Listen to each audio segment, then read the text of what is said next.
Hi, I'm Tim. I am the Tinkering Turtle. Today I have a brand new e-bike to do an assembly and setup video on. I'm also going to follow up with a couple other videos, namely probably a review after I get a bunch of miles on it. And then I'm going to also go over the features of the bike in that video. This is a really sweet little bike. It's the Troxus Lynx. This is a sponsored video. They did send me the bike for my channel. That agreement said that I will not have to say any particular thing about the bike. So this is my own 100% opinion. I do tend to like this style of bike. The step through with the 20-inch tires, 750 watt motor. It's a Bafang motor and a big battery. It's got a 20 amp hour battery. So I do tend to have a fondness for this style of bike. So I would be a little surprised if I don't enjoy it. Now I've obviously finished the first video, but I wanted to insert this at the beginning of the video so that you kind of had an idea of what this bike costs. This bike is currently priced at $17.99, I think, and it's marked down $300 from $21.99. So that's a good deal on a bike with this feature set. In addition to that, if you buy two bikes, you'll get an additional $300 off. So if you want or you're interested in looking at the bike, I'm going to put a link in the description below to go to troxusmobility.com and you can take a look at the feature set yourself. In the next video I will go over that, but I just wanted you to know generally what kind of price range that this level of Lynx comes in at. And right now there's some wonderful deals to go in and take advantage of. Let's get back to the video. But today we're not going to focus on the features or the review. Today is 100% about step-by-step how you go about putting this bike together and also going through the setup process for the initial ride. Now what that means is I'm going to adjust the derailleur, I'm going to adjust the brakes if required, I'm going to get everything set up to fit me as a rider. That way when I take it out for the first time and do the brake bedding and the first 50 miles, I don't have a lot of issues with the bike. Now this is something that I see over and over again, is a YouTube video will show you how to assemble it, but they won't show you the steps to go through to get the basic setup done. And I'm going to do that today. So let's get into it.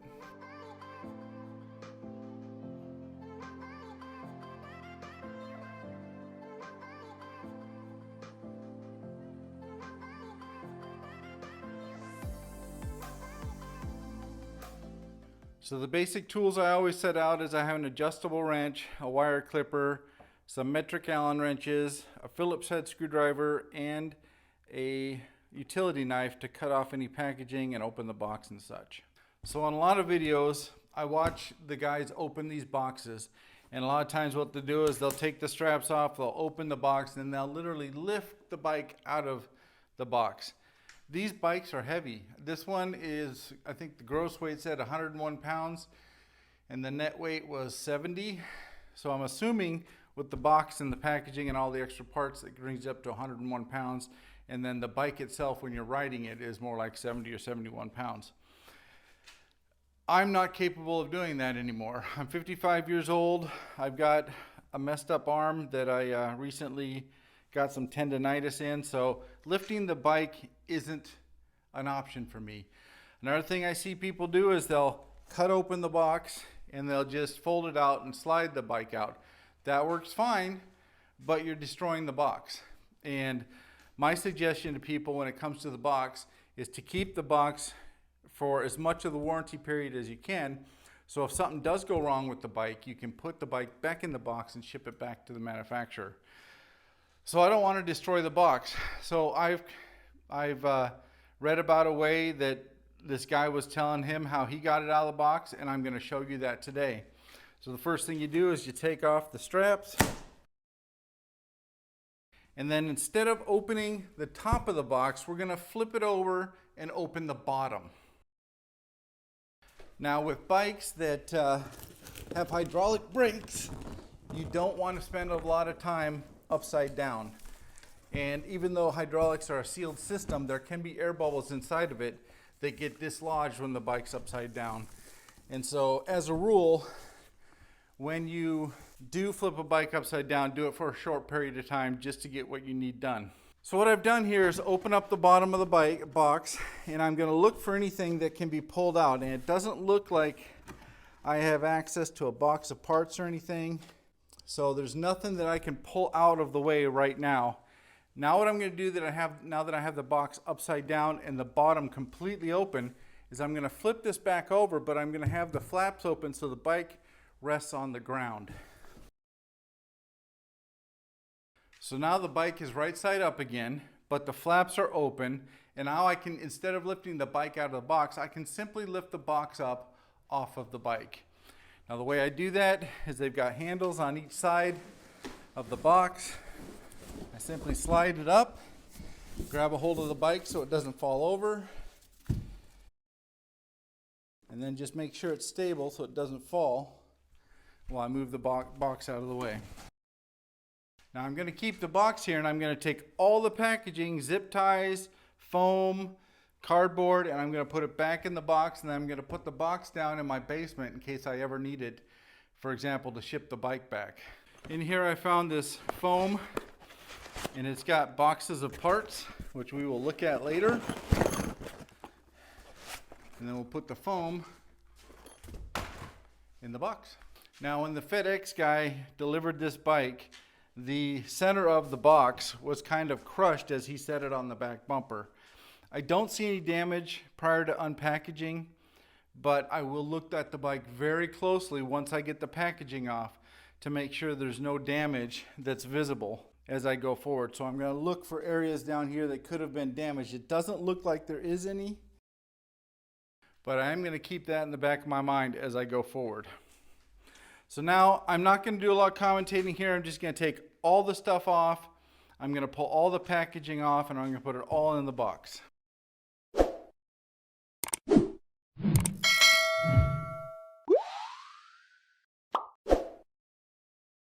So my initial review of the bike says there's no damage.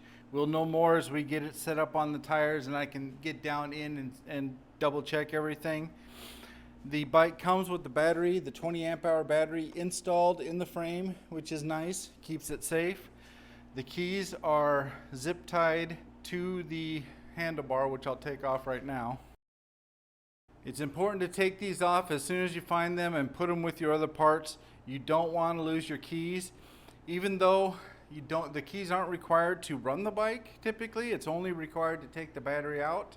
When you do want to take the battery out, if you've lost these, it's a big deal. So put them with the parts that you keep for your bike. Although I should mention, you can always contact the bike manufacturer, whether you're using the Troxus, like the Lynx here, or another brand, and ask them for another set of keys. They're going to ask you to look at the key cylinder on the bike and take the 3-digit number off and send that to them, because each one of these keys is different for each different bike, or at least they have groups of bikes that have completely different keys.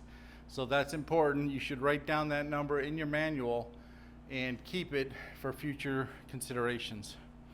Now at this point, I've got everything pulled out. I've got the bike set up. I'm going to leave the cardboard on the back just to make it stable until I get the front wheel on and can put the kickstand down. Let's look at what came in the boxes. Okay, these are the 2 boxes that came with the bike. We're going to open these up. What you're going to find is the Troxus Lynx instruction manual. You're going to find the pair of left and right pedals. Nice little multi-tool. I don't use these for assembly, but they are nice to have with you on the bike when you're out riding. So make sure that you get some sort of bag or container to put some basic tools or to keep with you on the bike while you ride. I'd even suggest a pump, a patch kit, and the wrenches you need to pull the wheels off. I think are very important. And you can just get an adjustable wrench for $5 or $10 to keep in the bag from Amazon or something. And I'll link some of that stuff in the description of the video. But it's stuff that you should consider taking with you. So if you get a flat and you're 5 or 10 or 15 miles away from the house, you can simply pull the wheel off and patch it right there versus having to call someone and haul your bike back to the house to do the work there. But these tools are invaluable for that. They also give you a couple of wrenches, a 13-15 and a 10mm wrench, I'm assuming for assembly. And they give you some bike grease. Although I could not find a video from Troxus that defined where you would use this, or even for that matter, I couldn't find an easily assembly video from them either. So, and that's all that's in that box. In this box, you should find is the 3 amp hour or 3 amp charger and a safety manual for that. Now I want to talk a second about the charger. This is the 3 amp charger. Comes with a normal end and the outlet end. The way you plug in a charger to a lithium-ion battery from an e-bike is you plug it into the bike first and then the wall outlet second.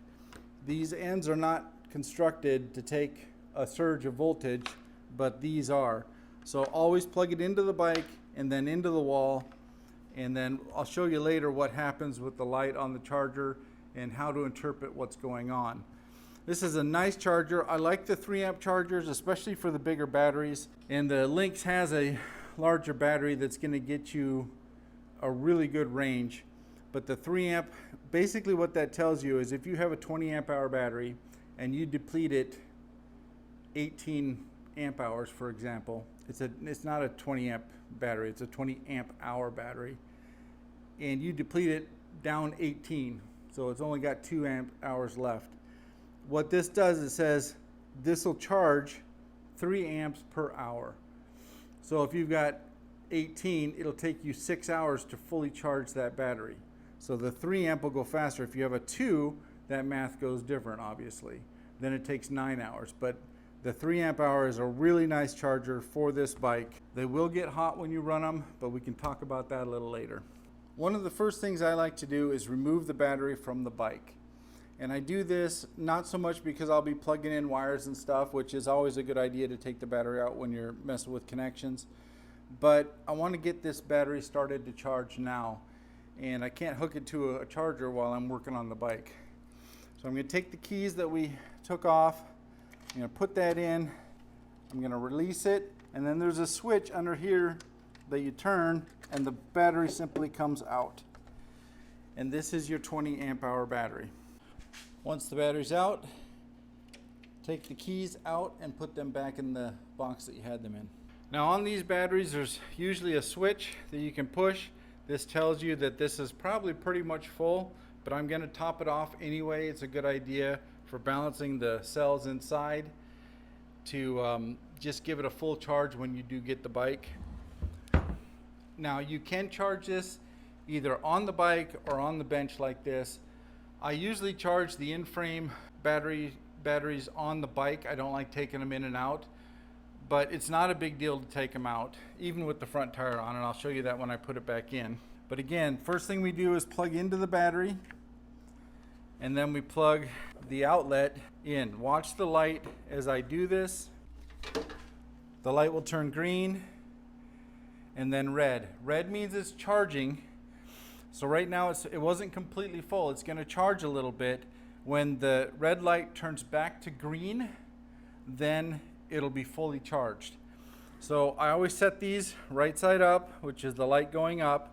I try to set it someplace where there's nothing around it, because some of these chargers can get very hot to the touch and I don't want to have any issues. So we'll just let this sit while we're assembling the bike and charge up. So when we get done with the assembly and the weather gets a little nicer, today is a really rainy day, we'll be able to take the bike out and put on the first 50 miles. All right, the first thing I like to do is take off the front bracket for the handlebars and put the handlebars up in place so I can get them out of the way for putting on the front wheel.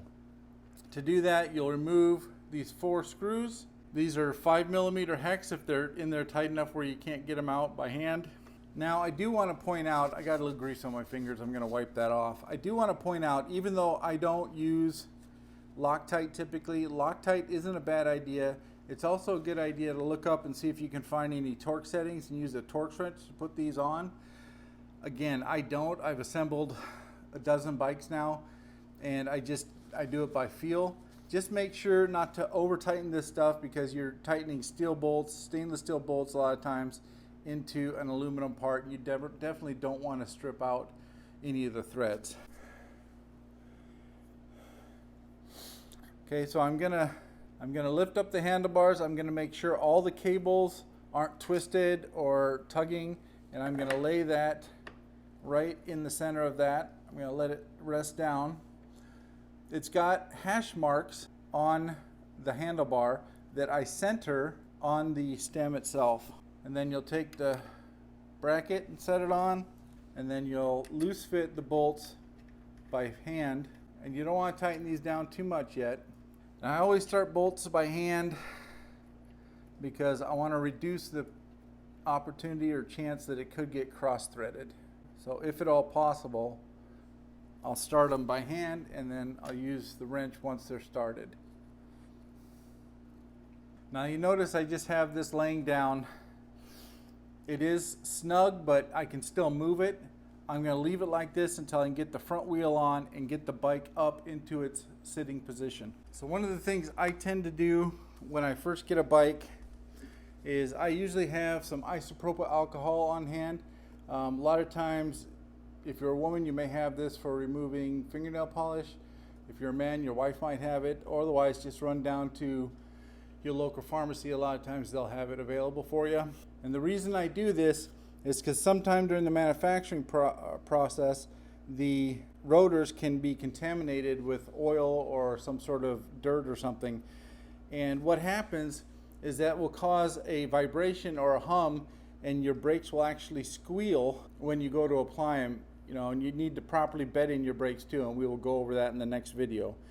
But I always clean the rotors front and back during the assembly process, so I can at least minimize the effect that's going to have. If you do get a squeal in your brakes, simply pull the brake caliper off, clean your rotors, pull the brake pads out, and scrub down the surface that touches the rotor with isopropyl alcohol. That takes all the grease and stuff off, and a lot of times just doing that will eliminate the squeal. So a lot of times I'll use a cloth. Today I'm just going to use a shop towel, and you just go around. Try not to ever touch a rotor with your fingers, because if you touch it with your fingers, the oil on your fingers can cause the same problem. If you have nitrile gloves available, that's always a good idea. And what you're going to see all this dark stuff that's coming off that rotor. That's oil, and we don't want that on there. And you want to do front and back. And that looks like we got it all. There's no more coming off. We'll also do the back brake rotor when we get to the point of adjusting that back brake. Now that you've cleaned off the rotor, you want to back this nut till it is almost off, and it's got a washer here. I'll pull that out on both sides. I back these out all the way that I can, so when I lift the bike up, I can just set it right onto the axle. When the bike comes to you, it has this little cross piece in. That is to keep the fork stable during shipping. Simply put a foot on it and give it a slight tug to pull that off,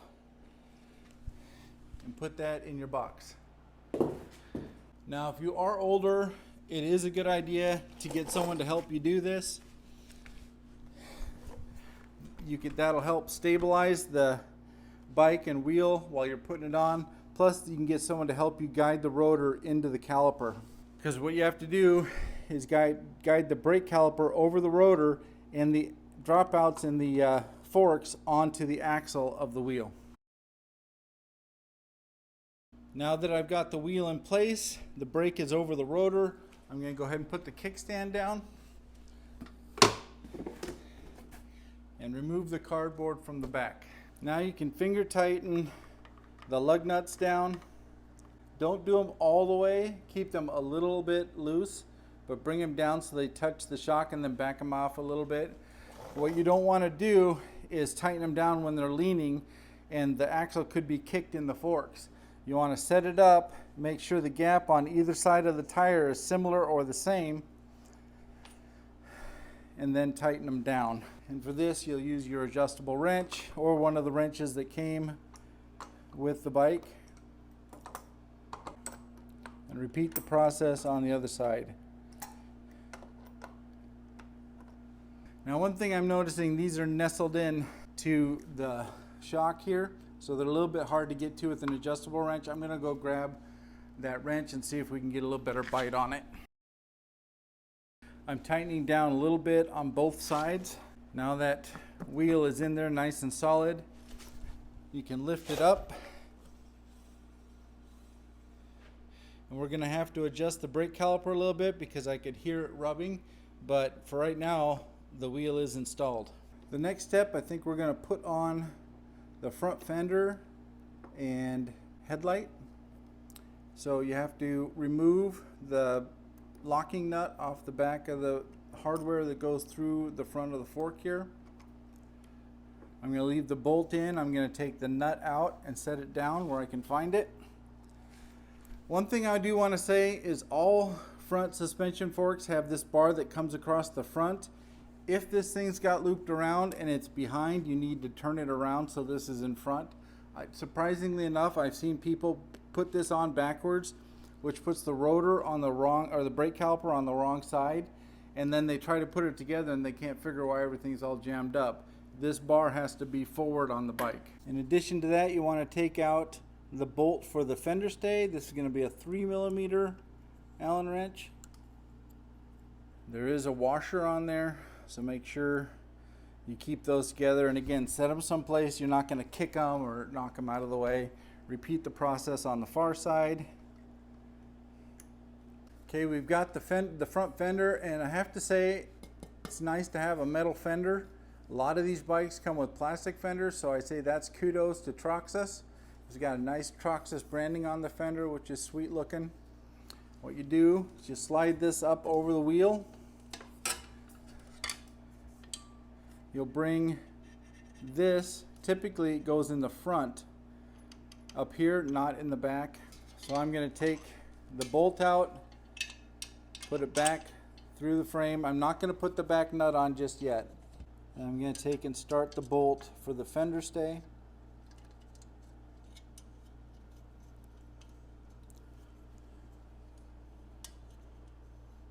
And just snug that down for now. And I'll repeat the process on the far side. Now you'll have to force these fender stays out a little bit to get on the outside of their associated bracket. Okay, the first thing I noticed is that with this bracket on the front, the distance to the wheel in the back and on the top are significantly different. So I'm going to slide that bracket behind the fork stay. So the fender bracket that's here is behind the fork stay. That gives me a lot more even gap to the wheel, and I like that better. Now I'm going to grab the light that I placed up here out of the way, and I'm going to go through the fork bracket or fork stay into the bracket. I'm going to take the lock nut that I took off, and I'm going to start that on the back now. So I'm going to use my adjustable wrench and bend this stuff up out of the way so I have access to the bolt, and I'm going to tighten that down. Once you get it lightly snugged, lift the fender all the way up and finish tightening it down. You'll see that the light bends. Just keep adjusting that back as you tighten it.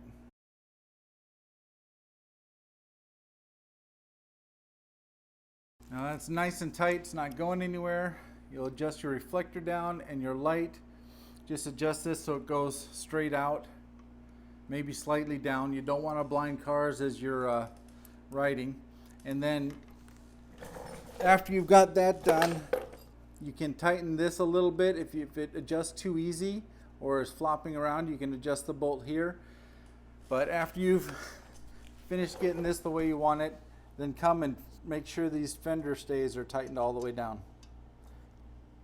Now, if the fender isn't lined up on the wheel, you can loosen these fender stays, and there's a slot. You can slide them back and forth, and that will adjust it side to side so you can get it kind of centered on that wheel. Now that we have the front wheel and the front fender installed, let's get the handlebars set up to our liking. Now, I go over this again in most videos, and I want to talk about the gap on either side of this handlebar bracket. You want to keep these gaps between this bracket and the stem consistently the same width. You don't want to tighten this one all the way down and then tighten this down to clamp it. That will give you uneven clamping pressure on the handlebar, and it could result in a loose handlebar when you're out there riding, and you don't want that. So what you want to do is you tighten this down, you'll keep the gap here and the gap on this side to be consistently the same as you put clamping pressure down on it. Okay, and the way that I do that, I will lift the handlebars up.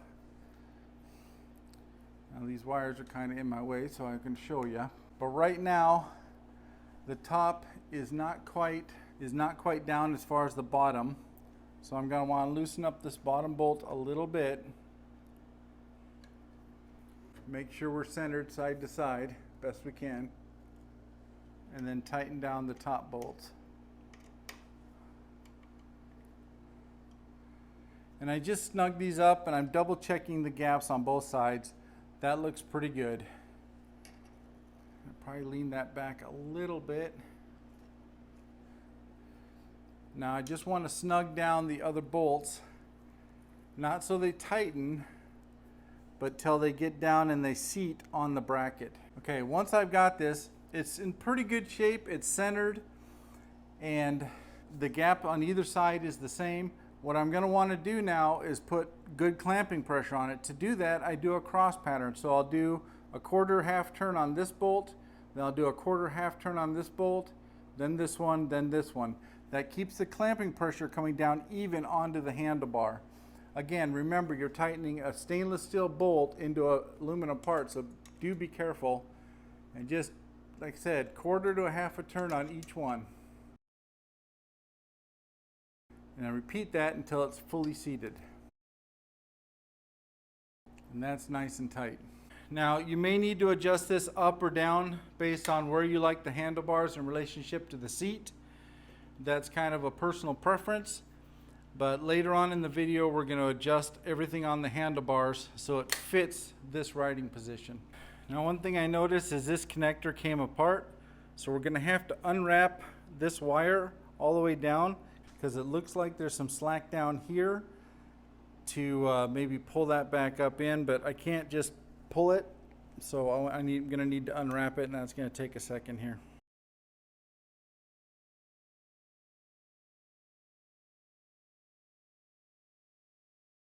Okay, I've unwrapped all the way down to where this connector was, and it was causing the tension to pull down. It was the light.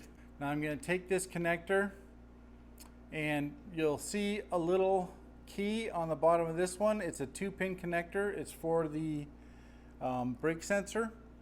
And then inside here, and you can't see it on film, but there is a slot that goes into that you can see here, and there'll be an arrow, corresponding arrow here, that you'll line up as you push them together. Make sure you push these straight together. You don't want to twist them in any way. It's straight together, because you don't want to bend over those little pins, because you can ruin the connector and then you need replacement parts.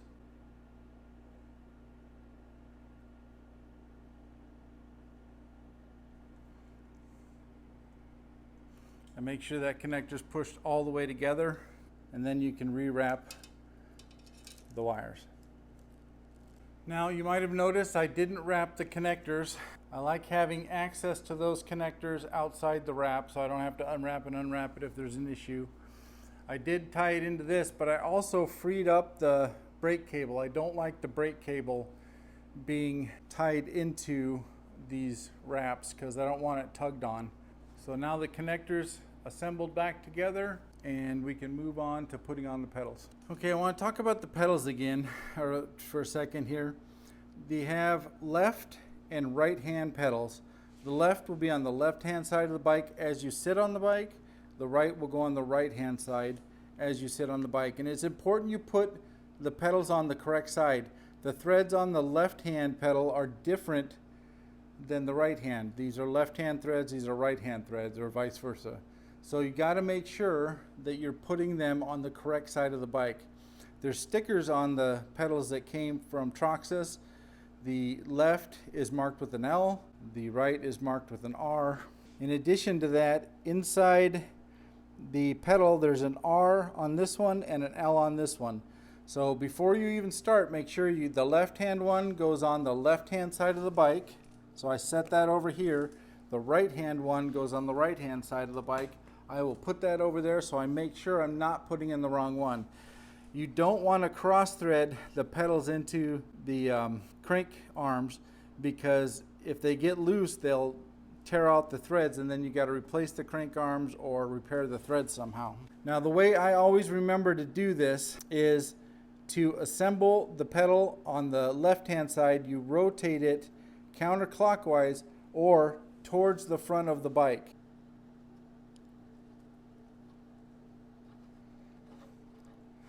Once you get it started, you should be able to finger tight that pedal all the way.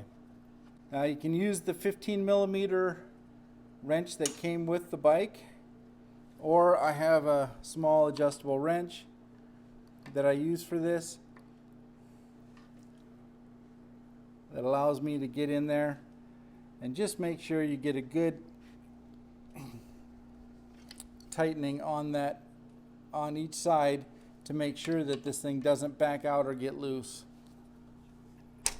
Make sure that's good and tight and that's installed. Let's repeat the process on the other side. Now the methodology for the right hand is very similar. You'll rotate it this time clockwise, but it's still going towards the front of the bike for assembly. So you get that nice and tight, and that one's installed. So I was just in the house and I'm realizing this video is getting very long. It's already over 30 minutes and I've just finished assembling the bike. I haven't started the basic setup, adjusting the derailleur, brakes, or handlebars, or the seat height for that matter. And I think instead of doing a big old long 40 or 50 minute video, I think I'm gonna cut this right off right here and then do a part 2 for the basic setup of the bike.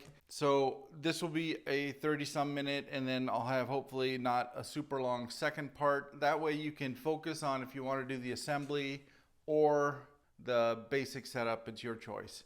Anyway, if you made it to this part of the video, I appreciate you watching, and I will catch you in part 2. Have a good one.